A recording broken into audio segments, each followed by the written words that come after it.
Et coucou les Girls, j'espère que vous allez bien. Donc aujourd'hui je reviens pour un nouveau type de vidéo qui j'espère vous fera découvrir des légendes chinoises mais également certaines célébrations oubliées.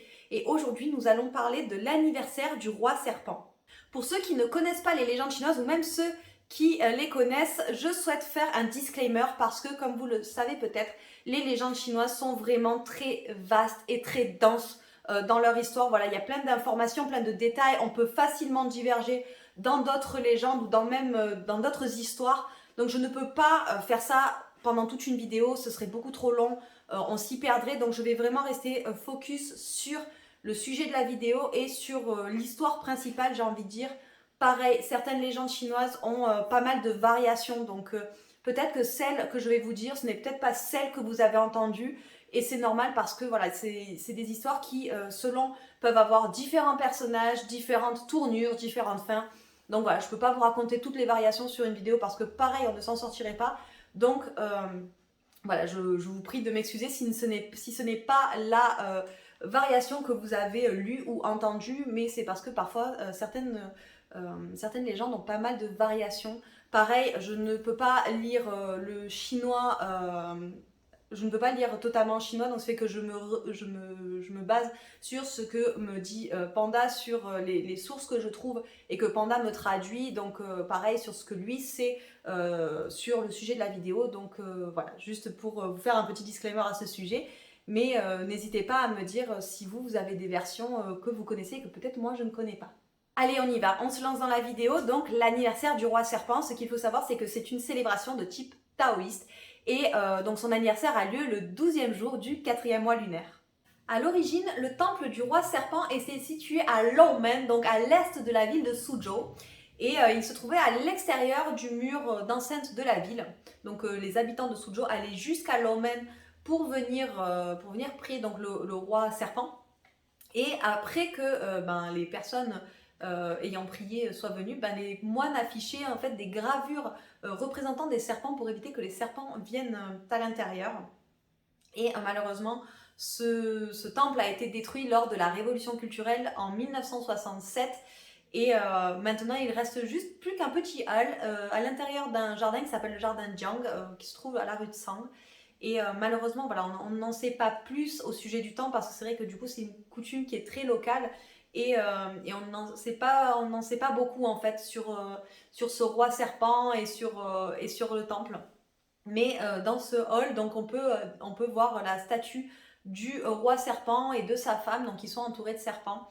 On dit que toucher la tête du serpent, ça apporterait la chance, mais sur les photos, on voit bien que c'est protégé dans des vitrines, donc voilà. Mais qui est ce roi serpent? On pense que le roi serpent, c'est l'érudit Feng Xiaoru qui a vécu lors de la dynastie Ming. Donc voilà, il est né en 1357, il est mort en 1402. Et vous savez peut-être que dans le panthéon taoïste, il y a certaines personnalités chinoises qui sont devenues des dieux suite soit à leur personnalité, soit par rapport à leurs actes. Et le plus célèbre, c'est le général Guan Yu, donc, qui était célèbre pour sa loyauté, pour sa fidélité envers Liu Bang, et qui est devenu ensuite Guangong, donc un dieu du panthéon taoïste, et apparemment ce fut le cas également pour Feng Xiaoru. Lors de son accession au trône en 1398, l'empereur de la dynastie Ming, Jiang Wen, fait de Feng Xiaoru son plus proche conseiller, mais également l'érudit de l'Académie impériale de Nanjing. Donc il faut savoir qu'à l'époque c'était Nanjing, la capitale du pays, et non pas Pékin. Et malheureusement par la suite, Zhu Di, que l'on connaît également sous le nom de roi de Yan, et futur empereur Yongle, empereur à qui nous devons la construction de la cité interdite, capture Nanjing et usurpe le trône. Donc il faut savoir que Zhu Di c'était l'oncle de Jiang Wen. Donc je ne vais pas commencer à rentrer dans les notions familiales des empereurs, etc. Il faut savoir que Zhu Di, donc, c'était l'oncle de Jiang Wen. Et on ne sait pas ce qu'il est arrivé à Jiang Wen. On ne sait pas s'il a été tué par les troupes de Zhu Di, on ne sait pas s'il s'est suicidé, on ne sait pas s'il a réussi à s'en sortir. C'est un peu le mystère de l'histoire, mais je ne vais pas revenir encore une fois sur cette histoire dans cette vidéo. On va rester focus sur Feng Xiaoru. Donc, ce qu'il faut savoir, c'est que bien évidemment, tout l'entourage de l'empereur Jiang Wen a été tué. Mais le stratège militaire de Zhu donc Yao Guangxiao, pardon, a dit à Zhu qu'il ne fallait absolument pas tuer Fang Xiaolu, que ce serait une perte en fait, parce que Fang Xiaolu était connu dans tout le pays pour ses connaissances et sa vertu, donc le tuer ce serait vraiment une grande perte, et c'est quelque chose qu'il ne faut absolument pas faire. Zhu était plutôt d'accord. Et il allait voir Fang Xiaolu pour lui dire qu'il fallait qu'il écrive une lettre d'intronisation, parce que malheureusement, on pouvait, même si on usurpait le trône, il fallait une lettre d'intronisation. Et puis, bien évidemment, quoi de mieux que le conseiller le plus proche de l'ancien empereur pour faire ça. Et il lui dit que ce serait un peu la relation du duc de Zhou et du roi Cheng de Zhou pendant la dynastie Zhou. Donc, ce qu'il faut savoir, c'était que le duc de Zhou était le régent du roi Cheng, et que c'était devenu son plus fidèle allié. Et donc forcément, il proposait à Fang Xiaolu de devenir son duc de Zhou, et que lui serait le roi Cheng de Zhou.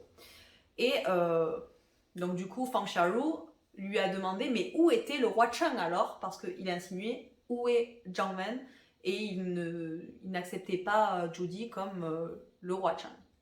Donc Zhu a bien évidemment compris, il lui dit il s'est immolé par le feu. Donc Fang Xiaolu lui dit mais alors où est le fils de l'empereur? Zhu lui dit il est un peu trop jeune pour régner, il faut quelqu'un de mature pour supporter le poids du pouvoir et l'avenir du pays, donc c'est pas possible. Donc Fang Xiaolu lui dit ok d'accord, mais alors où il est le frère de l'empereur? Zhu commence à être un peu agacé, il lui dit bon écoute, ça c'est les affaires de ma famille, tu t'en mêles pas, moi ce que je veux c'est juste que tu rédiges l'édit. Et lui, ce qu'il fait, c'est ce que fait Fang Xiaolu, il lui dit je peux mourir dans ces cas-là, j'écrirai pas l'édit. Donc, Zhu lui dit bon, il faut vraiment que ce soit toi qui l'écrive quand même. Voilà. C'est mieux si c'est toi qui l'écris, donc il y amène le pinceau, il y emmène le papier, et Fang Xiaolu commence à écrire le bandit de Yan, au lieu du roi de Yan, est un usurpateur. Donc là, il commence un peu à s'agacer, Zhu il commence à lui dire « Non, mais tu vas écrire l'édit, sinon je vais tuer ta famille sur 9 générations. » Donc c'était vraiment cas commun à l'époque en Chine, cas commun. C'était quand on était contre l'empereur, en gros un crime de lèse-majesté, on tuait la famille de l'accusé sur 9 générations, donc les parents, les frères, les sœurs, leurs époux, leurs épouses, les enfants, les proches, bon bref. Et Fang Xiaolu lui dit même 10, ça me va très bien. Donc là, Zhu commence à avoir les glandes et il commence à demander à quelqu'un de lui apporter un couteau. Et ce qu'il fait, c'est qu'en fait, il fend un côté de la bouche de Fang Xiaolu jusqu'à l'oreille. Il le jette en prison en espérant que ça lui fasse un peu cogiter. Et on dit que Fang Xiaolu, avec son propre sang, aurait tracé le caractère Xuan, qui signifie usurper, usurpateur. Donc bon, Zhu a bien compris qu'il ne changerait pas d'avis de sitôt. Il a donc décidé de faire comme ce qu'il avait prévu, de tuer 10 générations. Donc comme je vous ai dit, la famille proche, mais également les étudiants qui avaient connu Fang Xiaolu à l'Académie impériale, ses pairs, bref, tout le monde.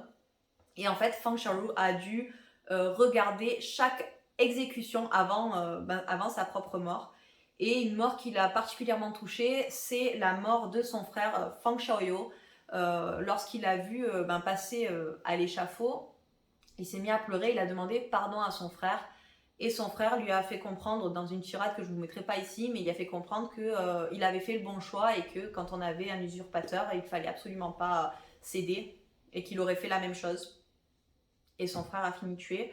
Donc on dit qu'il y a eu 873 personnes assassinées en 7 jours, pour finir finalement par Fang Xiaolu, qui a eu droit à la sentence du Yaozhen, donc qui signifie en fait être tué en étant coupé en deux par la taille.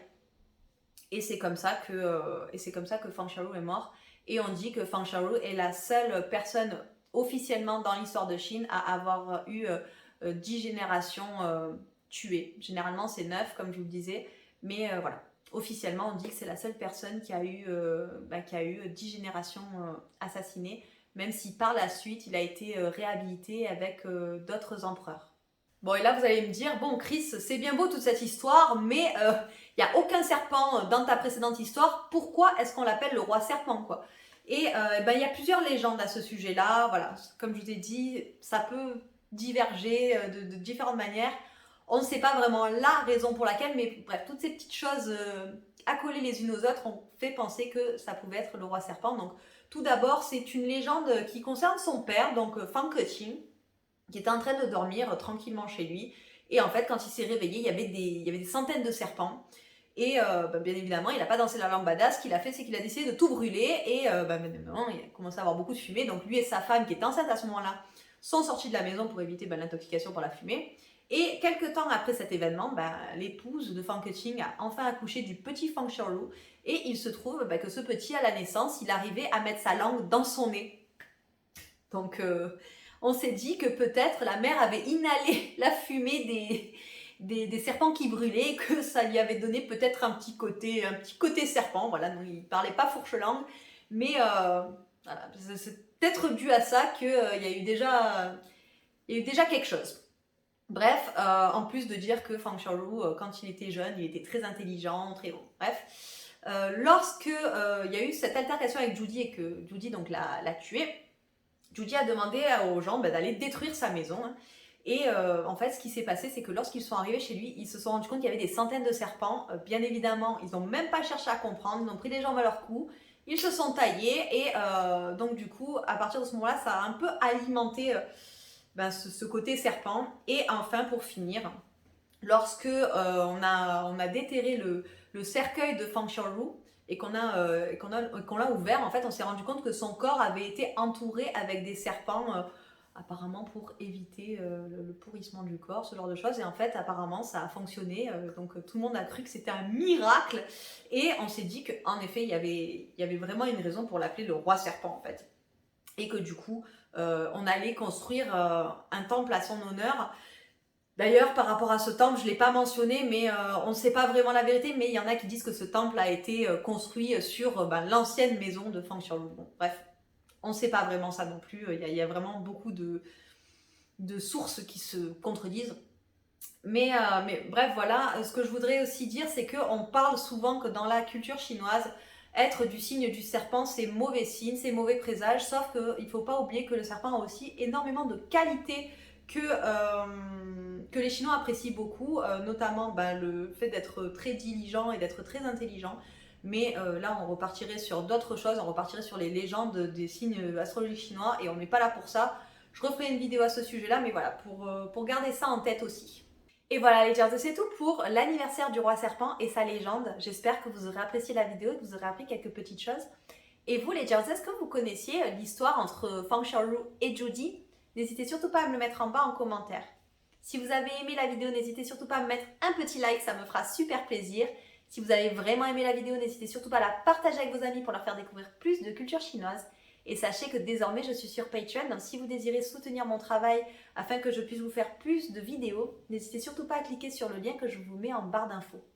Sur ce, les Jers, je vous souhaite une très belle journée, je vous dis à très bientôt pour une nouvelle vidéo, et en attendant, prenez soin de vous. Bye bye les Jers.